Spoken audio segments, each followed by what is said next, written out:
Namaste again, ellarigu. So we are continuing with the Tuturi poem and we are trying to do the exercises behind ಅಭ್ಯಾಸ. ಒಂದು ವಾಕ್ಯದಲ್ಲಿ ಉತ್ತರಿಸಿ. ಕಸ್ತೂರಿಯು ಏನನ್ನು ಕೊಂಡನು? What it Kasturi buy? ಕಸ್ತೂರಿಯು ಬಣ್ಣದ ತಗಡಿನ ತುತ್ತೂರಿ ಕೊಂಡನು. Which is from the lines of the poem. He bought the colorful music pipe. Kasturi ಎಲ್ಲಿ ತುತ್ತೂರಿ ಊದಿದನು? ಕಸ್ತೂರಿ ಕೊಳದ ಬಳಿ ತುತ್ತೂರಿ ಊದಿದನು. ಕೊಳದ ಬಳಿ ಅಂದರೆ near the lake. He blew his horn. Kasturi ತುತ್ತೂರಿಯನ್ನು ಯಾವಾಗ ಊದಿದನು? ಕಸ್ತೂರಿಯು ತುತ್ತೂರಿಯನ್ನು ಸಂಜೆಯ ಸಮಯದಲ್ಲಿ ಊದಿದನು. At the time of the evening. So ಯಾವಾಗ ಊದಿದನು means when did he, that is indicator of time.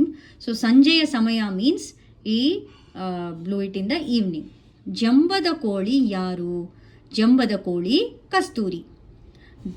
ಜಂಬದ ಕೋಳಿಗೆ ಏಕೆ ಗೋಳಾಯಿತು? ಬಣ್ಣದ ತುತ್ತೂರಿ ನೀರಿಗೆ ಬಿದ್ದು ಹಾಳಾದುದರಿಂದ ಜಂಬದ ಕೋಳಿಗೆ ಗೋಳಾಯಿತು. ಗೋಳು means sad, right? Sorrow. So why is he sad? Jambada Koli refers to Kasturi, right? So why is he sad? Because his tuturi fell down in the water and it became colorless and it got spoiled. So, the colorless part is not here. It is in the next question, I think. So, since it got spoiled, he is sad. Tutturi enaitu. That's when you have to mention tutturi ನೀರಿಗೆ ಬಿದ್ದು ಬೋಳಾಯಿತು means it became colorless. ಆದ್ದರಿಂದ ಇದು ಬೋಳಾಯಿತು ಹಾಗೂ ಹಾಳಾಯಿತು. So since it became colourless and spoiled, that's it. That you have to mention. It became colourless and spoiled. So next, this is all ವಾಕ್ಯ ಬಿಟ್ಟಿರುವ ಸೂಕ್ತ ಪದಗಳಿಂದ ತುಂಬಿ, which is directly from the text book. ಬಣ್ಣದ ತಗಡಿನ ತುತ್ತೂರಿ, ಕಸ್ತೂರಿ ನಡೆದನು ಸಂಜೆಯಲ್ಲಿ, ಜಾರಿತು ನೀರಿಗೆ ತುತ್ತೂರಿ, ಆ್ಯಂಡ್ ಬಣ್ಣದ ತುತ್ತೂರಿ ಹಾಳಾಯಿತು. Next we come to the paragraph which is like a summary, right?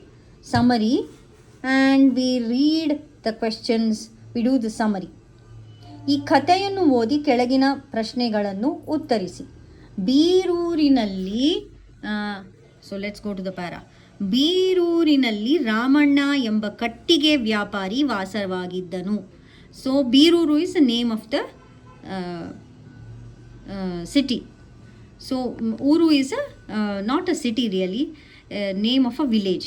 So Biruru, he stayed in this village called Biruru. Kattige vyapari, wood cutter. Okay, vyapari is nothing but a businessman. So he used to cut the wood and sell for his livelihood. ಅವನು ತುಂಬ ಬಡವನಾಗಿದ್ದನು. he was very poor. ಅವನು ಪ್ರತಿದಿನ ಬೆಳಿಗ್ಗೆ ಕಾಡಿಗೆ ಹೋಗಿ ಒಣಮರವನ್ನು ಕಡಿದು ತರುತ್ತಿದ್ದನು. Every day he use to go to the forest, cut the dry trees, lifeless dry trees and bring them. ಪೇಟೆಯಲ್ಲಿ ಕಟ್ಟಿಗೆ ಮಾರಿ ಜೀವನ ನಡೆಸುತ್ತಿದ್ದನು. He use to sell these trees in the city and he use to make a livelihood out of it. ಅವನು ಎಂದೂ ಹಸಿ ಮರವನ್ನು ಕಡಿಯುವವನಲ್ಲ.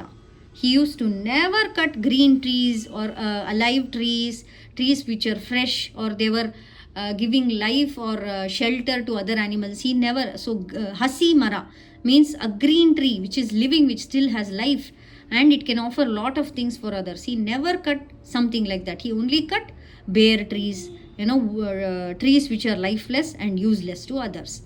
ಇದಕ್ಕಾಗಿ ಇವನಿಗೆ ವನದೇವತೆಯು ಅಕ್ಷಯ ಪಾತ್ರೆಯನ್ನು ನೀಡಿದಳು. Vanadevate means forest goddess.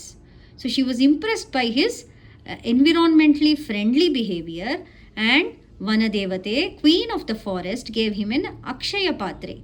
Akshaya Patre is something which when you ask anything, it will give. Mostly it might be food and other things here, but it can give Akshaya Patre. Akshaya is something limitless or endless. So it was an endless thing and it would give all the wishes. So he got that from the forest goddess. ಇದರಿಂದ Ramanna ಶ್ರೀಮಂತನಾದನು. Because of this he became very rich. Ramanna ಯಾರು? Let us see the question answers from the which are for this summary. Ramanna ಯಾರು? ರಾಮಣ್ಣ ಒಬ್ಬ ಕಟ್ಟಿಗೆ ವ್ಯಾಪಾರಿ. He was a wood cutter. Ramanna ಎಲ್ಲಿ ವಾಸಿಸುತ್ತಿದ್ದನು? ರಾಮಣ್ಣ ಬೀರೂರಿನಲ್ಲಿ ವಾಸಿಸುತ್ತಿದ್ದನು. ರಾಮಣ್ಣ ಯಾವಾಗ ಕಾಡಿಗೆ ಹೋಗುತ್ತಿದ್ದನು? ರಾಮಣ್ಣ ಪ್ರತಿದಿನ ಬೆಳಿಗ್ಗೆ ಕಾಡಿಗೆ ಹೋಗುತ್ತಿದ್ದನು. Every day morning he went to the forest.